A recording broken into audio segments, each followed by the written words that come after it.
Because God has put things in you, whether it is like my mom was saying yesterday, you can be a mathematician or even a nutritionist, like the next person who will be speaking, and God can use you in that field to speak into the lives of people so that people can be healthy, so that people can know what to do with their lives. So I'm so proud to present this woman who's gonna come and talk to us. She's a nutritionist, and I know she doesn't want me to introduce her like that, but she is. She's young, but doing already great things. She's a woman. And so she's gonna come and speak to us about food. And then after she speaks, we will actually eat some food. So here is Benedicte Disamb.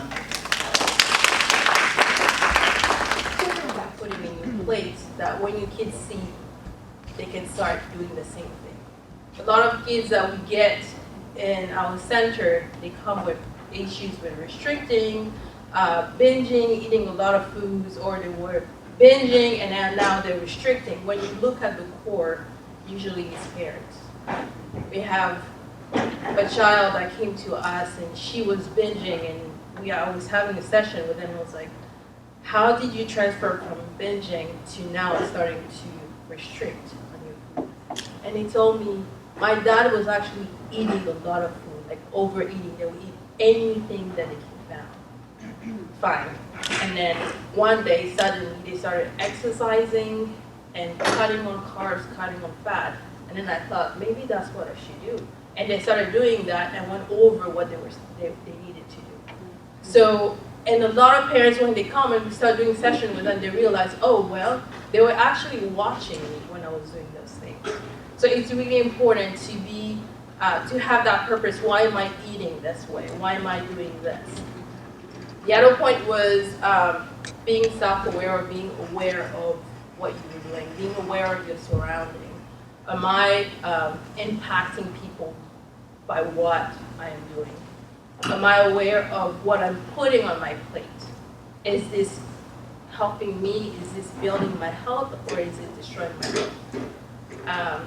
There was this verse that I was thinking about. It says, our body is the temple of the Holy Spirit. What are you putting in your body? A temple is it's a pure place. It's supposed to be a pure place. What are you putting in your body? Is it something that is building your body, or is it something that is destroying your body?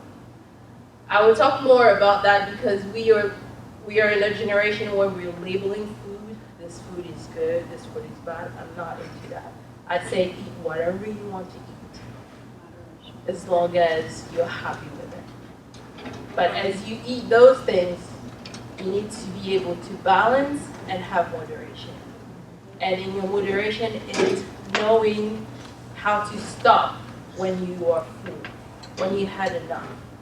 Because when you're not aware of that, and this is where mindfulness comes in, because if you're not mindful of your feelings, then you will not be able to know when I'm supposed to eat, when I'm supposed to stop.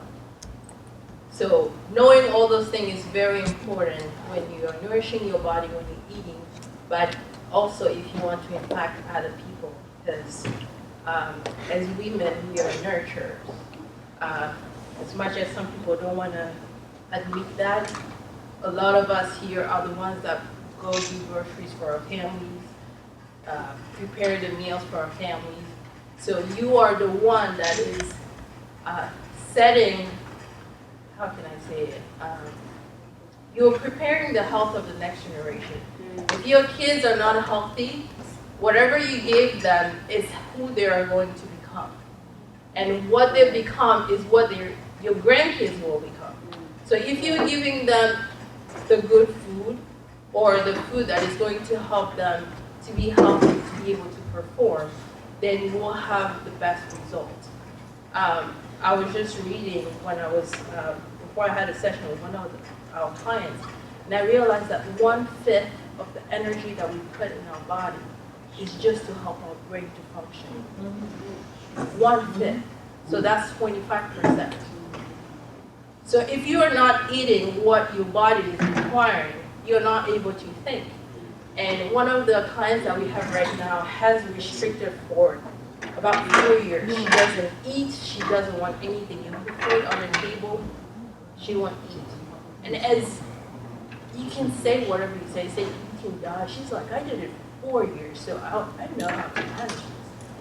And she would just say the most awkward thing, like something that didn't happen. She would tell you, oh yeah, this is what happened. She said this, she said that. I'm like, I was there. I don't think that's what happened. Her cognition is not there anymore.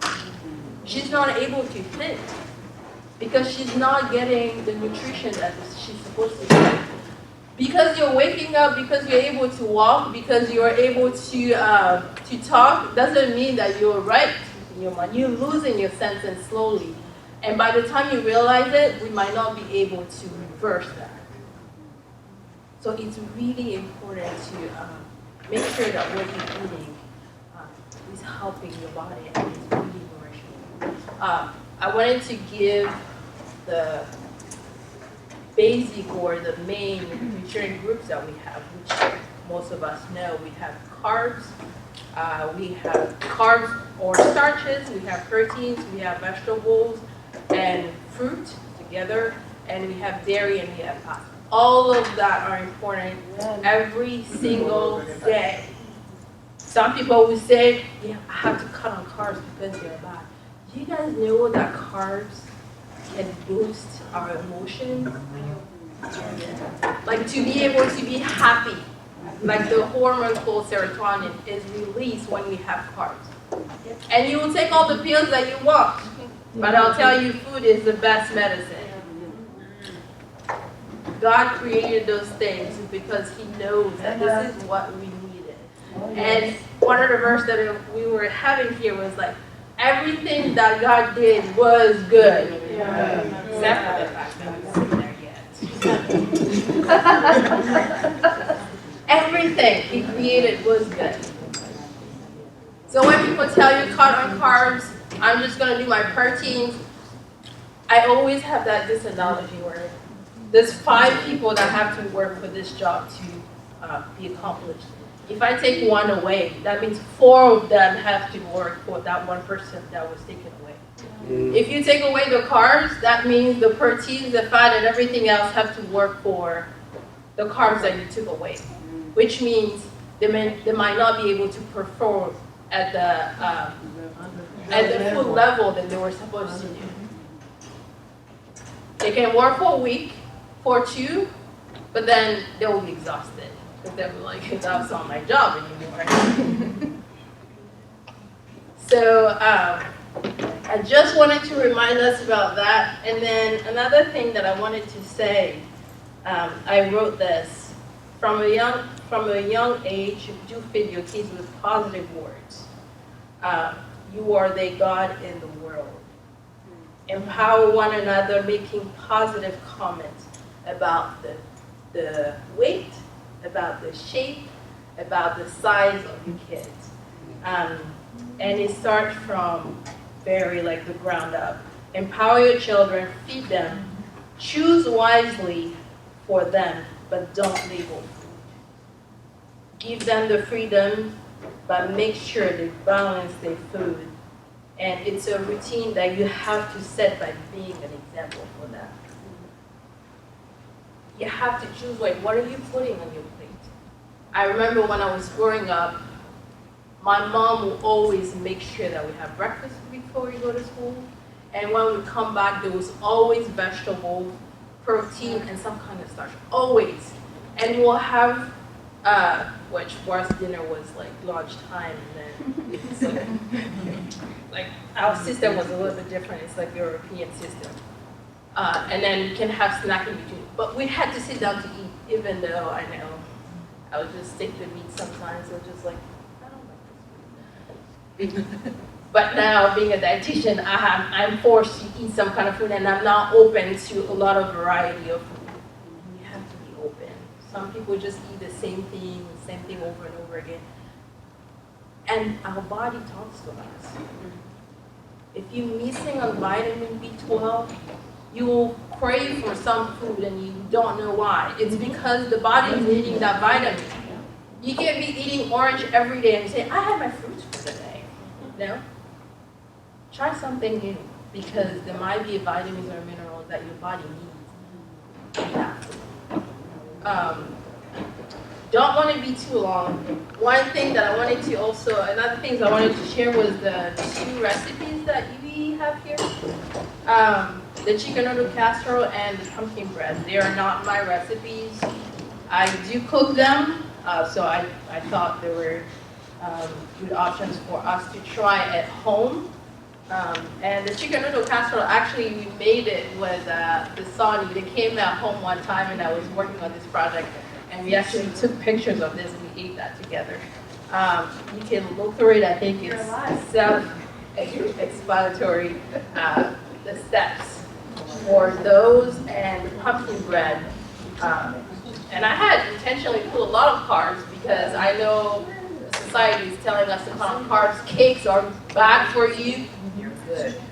If you want that sugar, get it. If you want the chocolate, you get it. If you want your protein, your meat, get it. Just make sure you are eating with moderation and balance. If you have more questions about nutrition food that I can answer, I will do that.